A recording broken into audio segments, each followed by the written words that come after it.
Welcome to a Spotlight Innovation episode, where we feature two guests who will share how their books are making a difference in the palliative care world. Our first guest is Erin Galyean, author of The Badass Advocate. She's a pharmaceutical rep by day and a caregiver advocate by night, and she gives amazing tips on how to be persistent and respectful and how to ask strong questions to get powerful knowledge. Our second guest is Jen O'Brien, author of The Hospice Doctors Widow. We talk about the idea of precious time, balancing hope and preparation, and some of the simple tools and tips that she created that can help anyone facing a life-changing illness. Hi, I'm Xian Xiao. And I'm Sammy Winemaker. We talk to people who have information and tips on how to unlock a better illness experience. The waiting room revolution starts right now. Welcome to the podcast, Erin. Thank you. Thank you so much for having me. I'm so excited to be here. Yeah, you are the author of Badass Advocate, and there's a book and a journal, and it's about becoming the champion your seriously ill loved one deserves. And before we get into what's in the book, I'd love to hear the story of what led you to write this book. Yes. So in 2017, my sister Megan, who was also my best friend growing up, was diagnosed with non-Hodgkin's lymphoma. So she was only 46 years old at the time, and it really came as a shock. She had been healthy her whole life. In fact, we used to joke all the time that in her professional career, she never took a sick day. I mean, most of us take at least 2 or 3 a year, right? We get a cold or whatever. Not my sister. She was always healthy. She was a former collegiate athlete and kept in shape and always ate healthy. So that was important to her. And so we were really surprised when she was diagnosed with cancer. And not that it's always due to diet and exercise, but you just never expect a really healthy person to all of a sudden get that diagnosis. And what we found was that the cancer she probably had for about a year and didn't know it. And that cancer caused an autoimmune disease.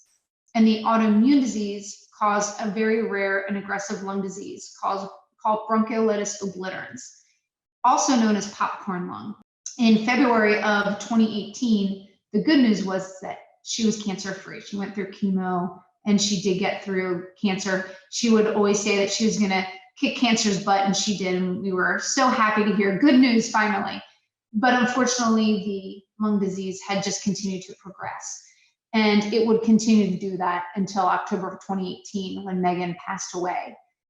So during that time, I lived in, and I still live in Texas. I live in Plano, Texas, and my sister lived in Charleston, South Carolina with her family, her husband and 2 young girls. And I would fly back and forth to support my sister and advocate for her. My mom was her main caregiver. My mom lived down the street, so we were blessed to have my mom be able to do that for my sister.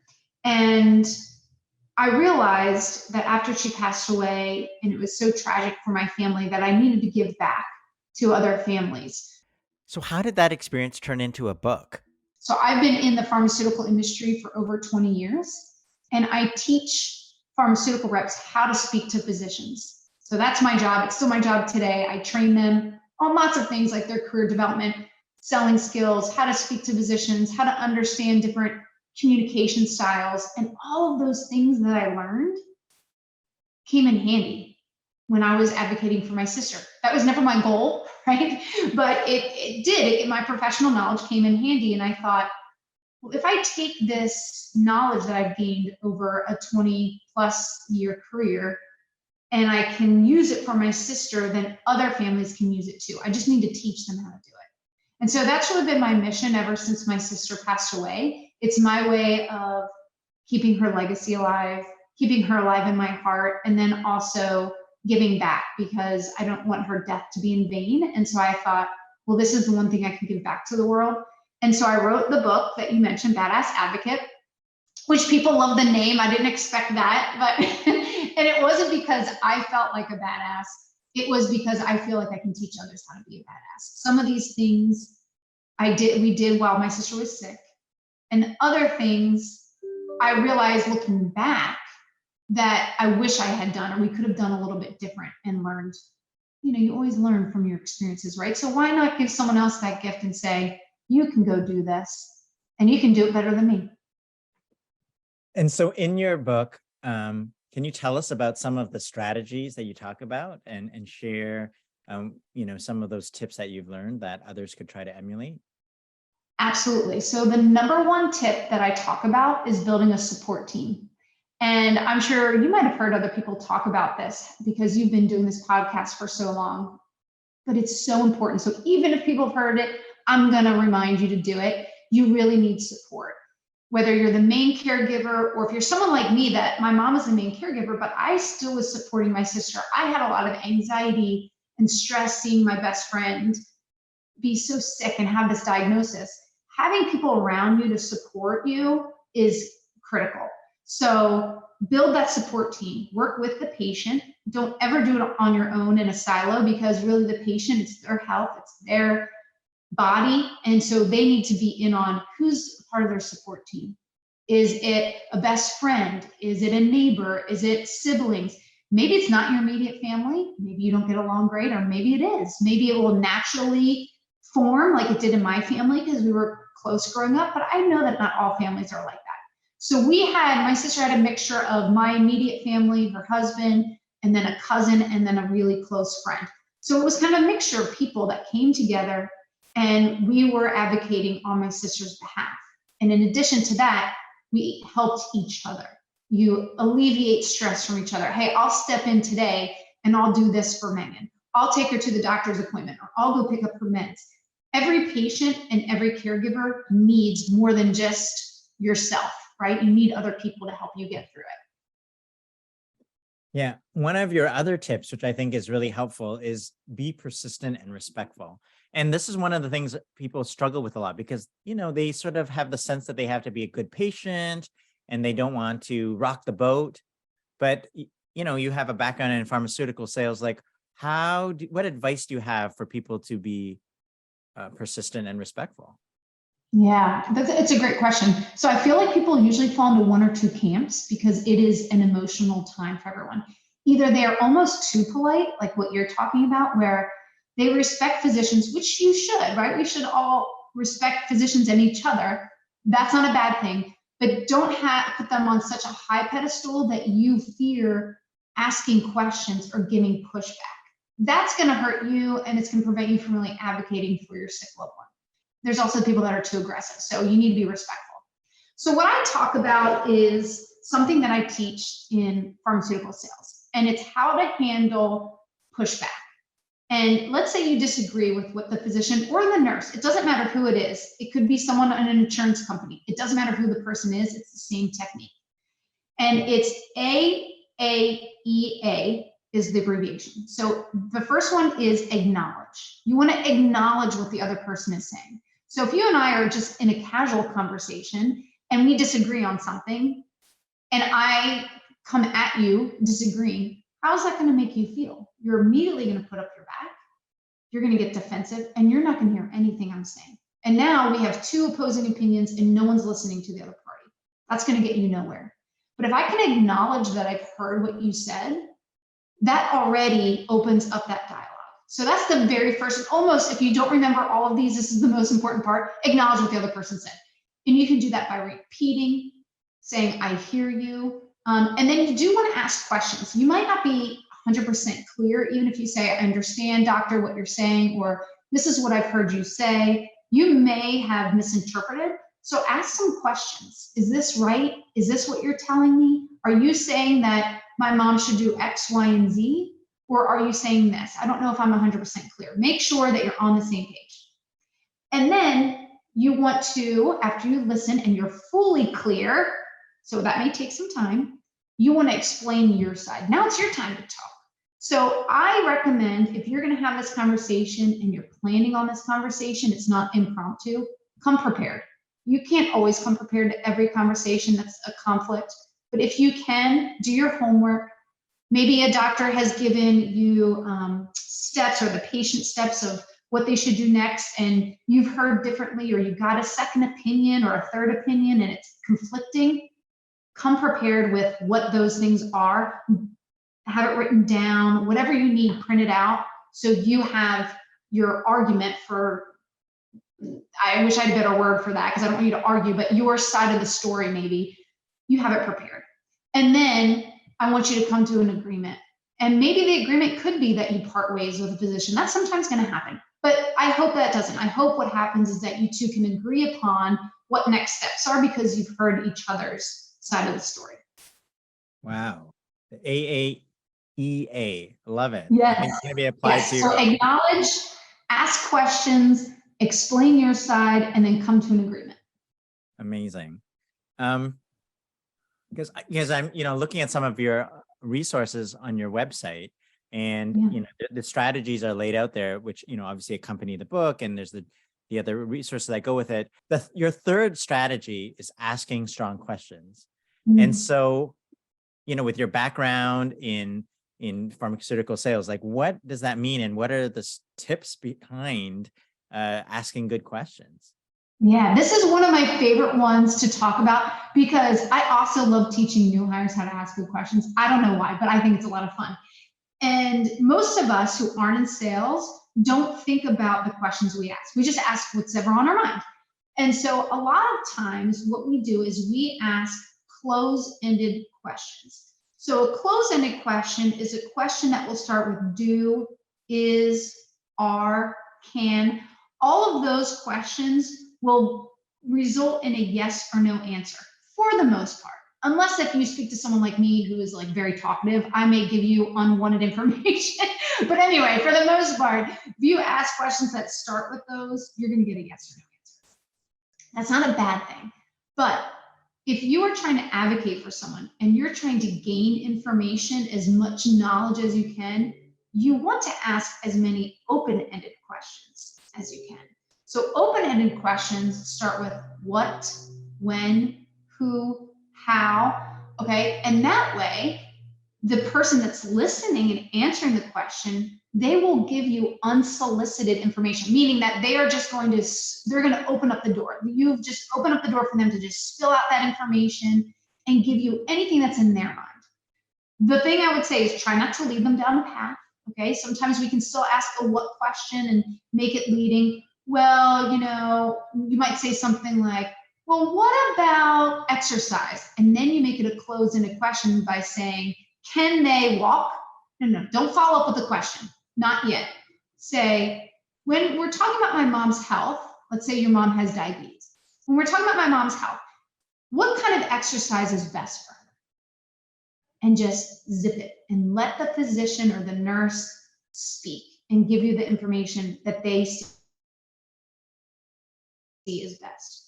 That way, you are not editing them. You're not restricting what they're telling you, okay? And then if the doctor says, well, really, anything within 30 minutes of exercise and walking's good. Okay, great. So walking is good. Can you tell me a little bit more what other exercises are good? Because maybe your mom doesn't like to walk.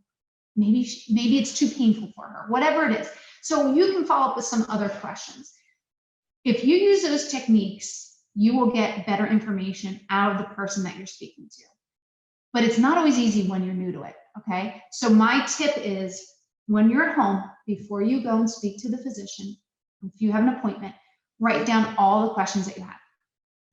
And then go back. Don't edit yourself. Just brain dump. I got all these questions. And work with the patient. Work with the support team. And then go back and read your questions. And if they start with can, do, is, are, can you change them into an open-ended question? And if you can, awesome. Do that and then rewrite it with open-ended. And then if you need to follow up with a close-ended question because you need to clarify, so if you said, so what kind of exercise is good for mom? Well, walking is great. Also, she could do a bicycle, a bike at home. That's fine too. Okay, great. How long should she exercise for? Well, 30 minutes. Okay, so is it okay to break that 30 minutes up into 10-minute increments? So that's a close-ended question, but it was a follow-up to my open-ended questions because now I have a very clear idea as to what mom can do. I hope that helps. Yeah, that helps a lot, Erin. Thank you. I think you're emphasizing how important asking questions is, and that's a really big thing in the waiting room revolution. I think the best way to learn especially from physicians. I have so much respect for physicians, is asking questions. You know, they may have knowledge in their brain that they're not sharing, not because they're holding back, but they may not think to share it with you. So the more questions you can ask, the more powerful you're going to be. You're going to empower yourself to advocate for your loved one. Even if it's just things like, one thing I talk about in the book that I did when my sister was sick was I asked the nurse, a very sweet nurse, about my sister's vital signs machine. Okay, if you've never been in a hospital before, you may see this machine. If you don't know what a vital signs machine is, for those listening, it's the machine that they're hooked up to. It says their blood pressure and their heart rate and all this. You may not know what those numbers are. So why not ask? And if you know what the numbers are for you when you're healthy, they may not be the same numbers, ideal numbers, for the patient, depending on their disease. Ask those questions. That just empowers you to advocate for your sick loved one. So one time my sister I knew her numbers. I knew her numbers were different than mine because she had a lung disease. So her respiratory rate would be different. And actually her heart rate spiked. It went through the roof, and she was sedentary. She actually was asleep, and then it jarred her awake. And I was just sitting there like reading a book. We were just hanging out, having quiet time in her hospital room. And it went up to, I think, like, I wrote it in the book. Now it's been a few years. I think it's 160 or 180, which is crazy when you're just sitting there, you're not working out, right? It's high anyway. And I knew at that moment I had to take action. Now, if I wasn't educated, I might not have known that there was an issue. She ended up being fine in that situation, but still, knowledge is power. I'm curious, like, what has the reaction been to, the very practical tips you're giving to be a badass advocate?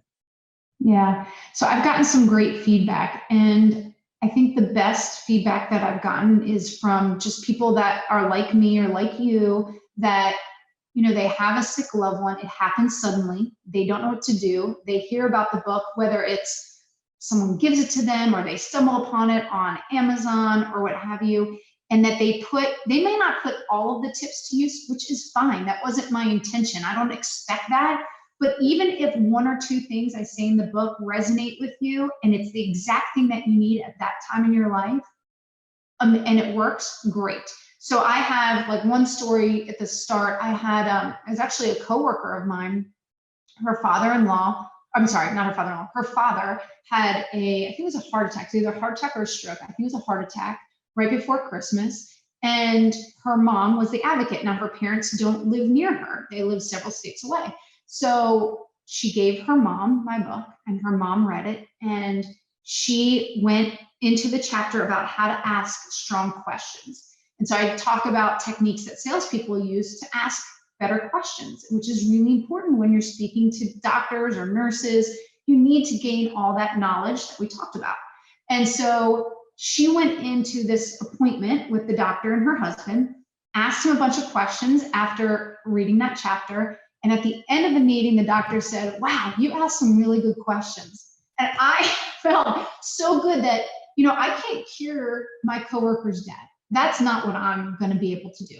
But I'm hoping that I can help this journey be a little bit easier for you. And it doesn't take you 20 years like it did for me to figure out these things. You can read this book as you're going along. It's not that big of a read. And if you need to skip ahead to a certain chapter, go and do it. Just help you in that moment when you need it most. And so when I hear stories like that, it makes me feel good that I'm giving back and that I'm making a difference, hopefully, in others' lives. What advice do you have for other caregivers or patients?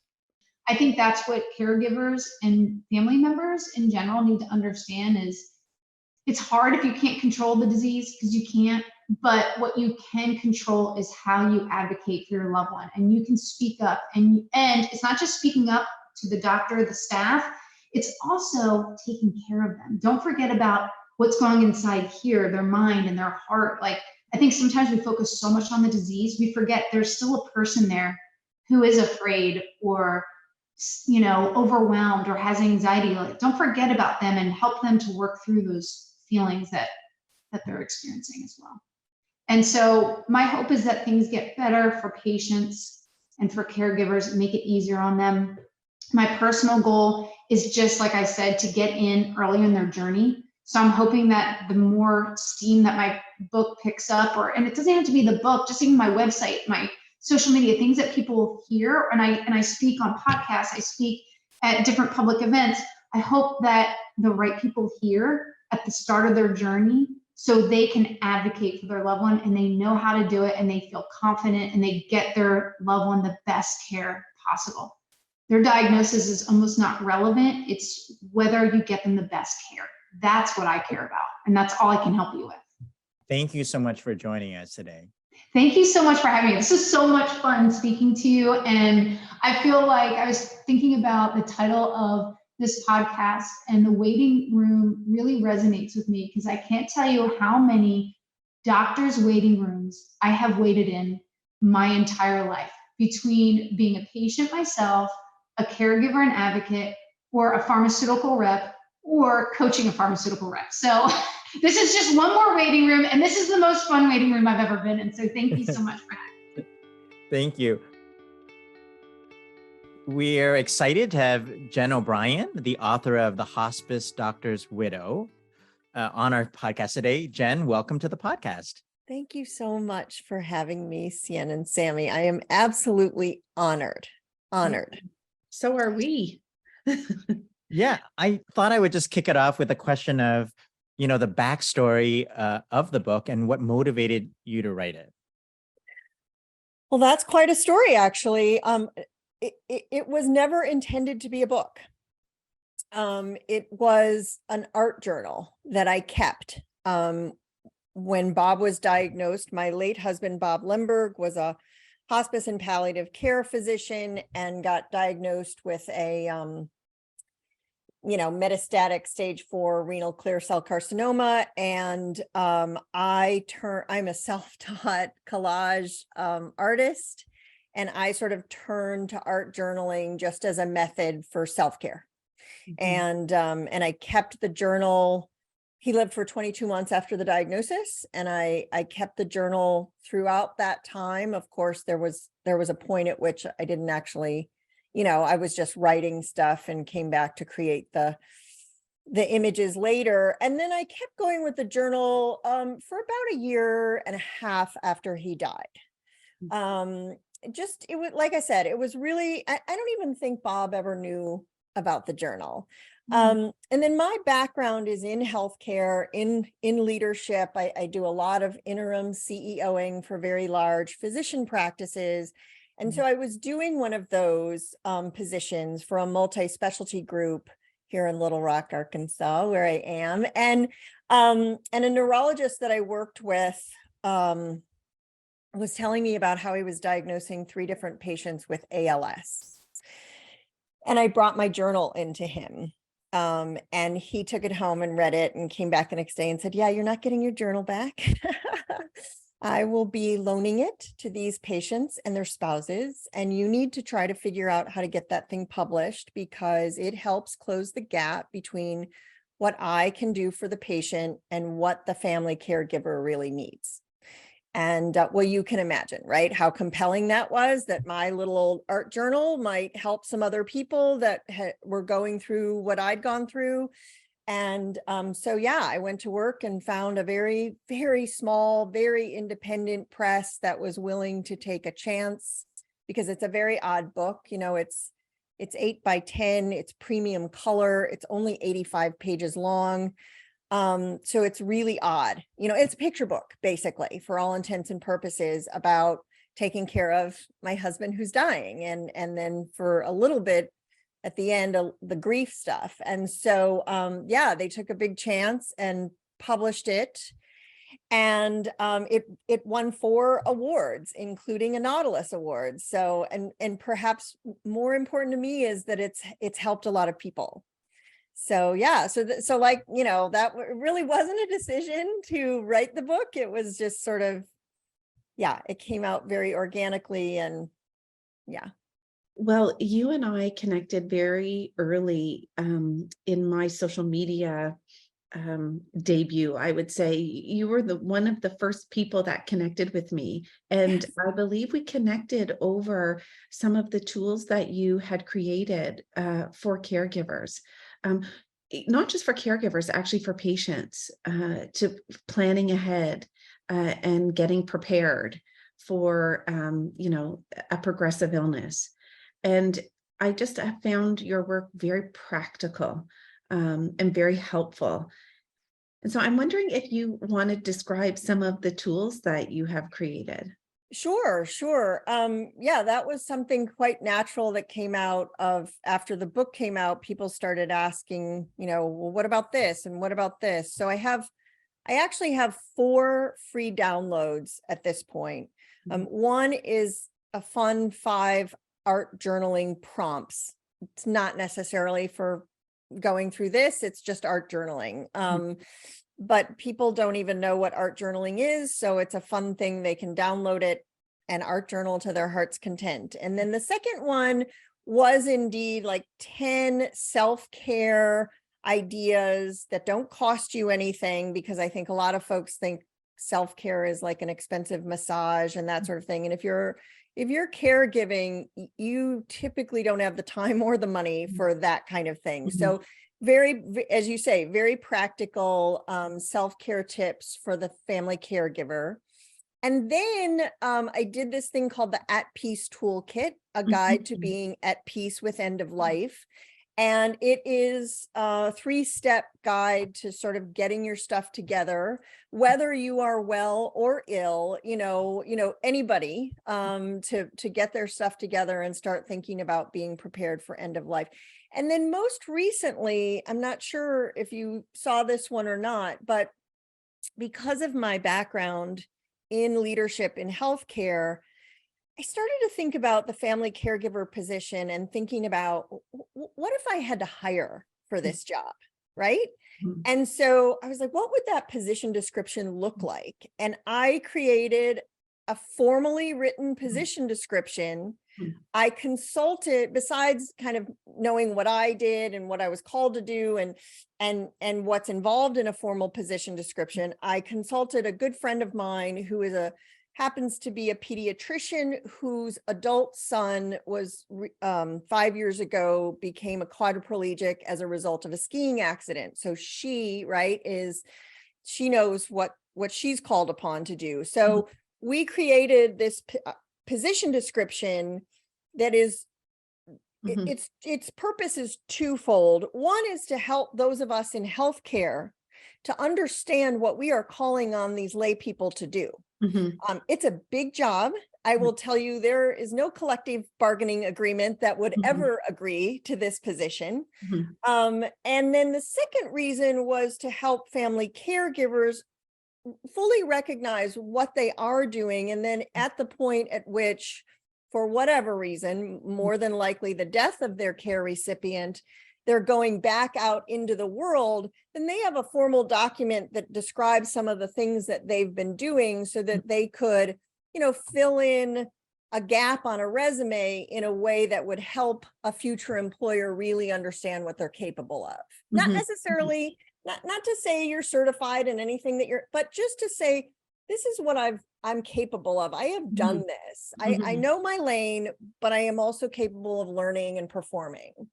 I see your newsletter and I follow you on social media, and I am so impressed with all the work that you're doing, to share and to improve other people's experiences and to help them be eyes wide open when they find themselves in these positions, right? Because it's usually, like you said, people don't interview and sign up. They serendipitously, just by circumstances, end up in this care role, right?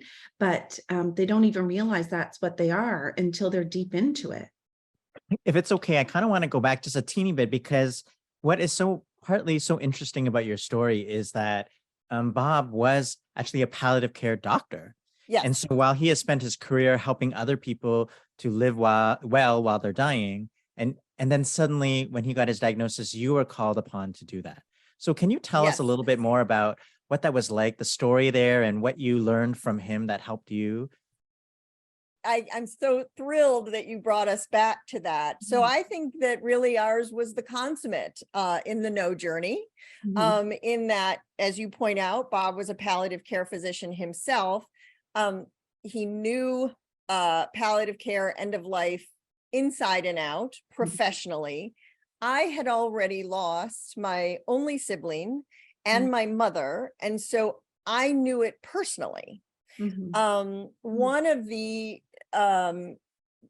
so I actually went through the book to highlight. There are 3 pages in particular that I think speak to the in the know journey. The first is page 3, which talks about what Bob used to call precious time. He would tell patients and families, you're into precious time. Meaning death is imminent, death is coming. This doesn't go on forever. And this is precious time, is when you say what you need to say and you don't say what you will later regret. Because he also would say, I've seen death thousands of times. It's peaceful. I don't worry about the patient. The patient's going to be fine. It's the family I worry about. And by introducing this concept of precious time, the family got that awareness that so many other doctors and healthcare professionals are unwilling to introduce, but it's a lovely way to say it. And it's it's easily received. And I know for a fact it was beneficial because we got thank you notes. He would get thank you notes for, thank you for letting me know what was really happening. So there's another page in the book about that I think speaks to the in the know journey. It's page 12 of the book, and it is a picture of me and Bob, because Bob, who hated having his photo taken, within a week or so of the diagnosis, said, well, if you want a good picture of me, we better get it soon. And I was honestly, I was a little reluctant because I was in a little bit of denial and I was having my own struggles. But I mentioned it to a photographer, and I'm very grateful that photographer was persistent and said, when are we doing this? I'm coming over. When are we doing this? And sure enough, we got a fabulous picture of the two of us. We got a lovely picture of Bob alone that I was able to use with his obituary in the paper. But he knew that soon he would start to look, not as much like his healthy self. And he was right. He never looked terrible, but in my eyes, but he was right. And we were so happy to get that picture. The third page, I think, that really speaks to it is page 32, which is the symbol on it. I don't know if you can see it, but it's on the wall up above me, at peace. It's the at symbol sort of intertwined with the peace symbol. And we went and put all of the property, the automobile, everything in my name. The reason it's called At Peace is because the notary public was, she was like, why are y'all doing this? And I said, well, because Bob's dying, which of course she got all squirmy and nervous. And I said, we're at peace with it because we were, and because Bob had said that before. And that seemed to settle her down, enough to get the job done.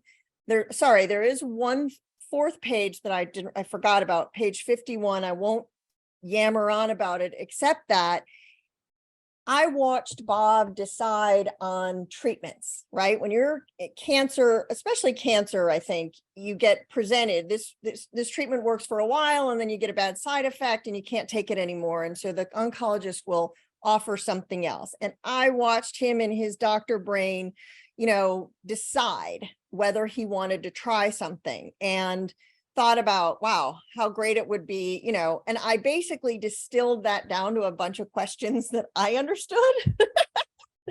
And so page 51 is called Treatment Decisions. And it's, when you're faced with this question, here's how to sort through it, basically. Jen, to me, so much of what you are talking about that is in your book aligns with the keys of the waiting room revolution. And of course, our forthcoming book, Hope for the Best, Plan for the Rest. And I know you've listened to our podcast, season 1, and that's why you reached out, and that's how we connected. And I guess I'm wondering if any of our keys specifically jump out as relevant to your story. Yeah, let's talk about the walk two roads, because when I heard that in I believe it was like the second episode of your first season, Yeah. I was absolutely thrilled because the expression hope for the best and prepare for the worst is actually in my little 85-page book twice. Mm. And the backstory on that is kind of interesting in that I didn't learn that from Bob. Mm. I learned that from an oncologist that I worked with about 1,000 years ago, who was a lung cancer specialist. And he used to say that to his patients at every visit. Mm. And here's what I think is important about, there's lots of things that are important, as I know you know, but number one, I think the "and" Mhm. is perhaps the most important word in that entire phrase, right? Because Mhm. lots of folks will say preparation is a hope killer. No, no, no, no, no. Mhm. No, it is not. Mhm. We are complex people and we are perfectly capable of Yeah. doing both, right? So it's an "and." In Mhm. fact, I will go ahead and submit that if you replace "and" is the conjunction of choice. And Mhm. if you replace all of your "ors" and "buts with an "and," you Mhm. will probably live a more accurate, life and Mhm. communication. So that I think is important. The reason it's in the book twice is because the first time I noticed that what is the best and the worst changes. Mhm. And people have talked about, should we really be using the word best and worst? And you know what? I can't undo that now. Those were the words I used. I quite frankly, when you're facing your husband dying, it is, I'm not gonna lie, it's the worst. Mhm. So anyway, but you can substitute it with whatever works. And I love your title. But the best and the worst change. When we first got Bob's diagnosis, there was this possibility, there's these targeted therapies out, right? And there was the possibility that that we would find one of those for his particular genetic cancer and he would be cured. Mhm. And that was indeed the best, Mhm. right? And the worst was him dying. Mhm. But very quickly, when that wasn't a possibility, the best became good quality time together, Mhm. and the worst became suffering. And for me, the worst was the idea that I would engage in silly arguments or other stupid stuff that I would then have to live with after he died. So for me, that was that's why precious time is so important. The language is simple, Mhm. right? And people can understand that language. Mhm. And the second thing I'd like to highlight about him was that he did ask it at every visit. Mhm. And I think what's so important about that is when you, as the clinician or the social worker or whomever, right, are picking up on, I don't know that enough prep is being done here. Mhm. If I'm bringing it back to, okay, where are we on the hope and where Mhm. are we on the prep, Mhm. Mhm. and somebody can say, oh, well, doc, we're going to beat this thing. Oh, well, Mhm. okay. You seem really solid on that. Tell me about the preparation. Mhm. Right. So that we're always saying it's both. It's always both. And you're getting that read, right? You know who's balancing both and who's feels like prep is a hope killer. And Mhm. then anyway, you can read that, and by repeating that question at every visit, and I would love it if all oncologists would repeat Mhm. that question at every visit. That by repeating it, right, I know I'm going to be asked as either the patient or the caregiver. Oh, he or she's going to ask us again, hope and prep. You get used to it, Mhm. right? Mhm. So I think it was powerful that he would repeat that with every visit. Jen, one of the questions I wanted to ask you was, since Bob was a hospice doctor, one might assume that you had more intel into your journey and you knew what to look for and had a smoother journey. I'm curious if that is in fact how it played out. When you look strictly at the palliative care part of our equation, Mhm. one of the biggest differences was that basically ours was DIY, do it yourself. Mhm. Bob was sort of determined to have his privacy, to not be the patient of his colleagues.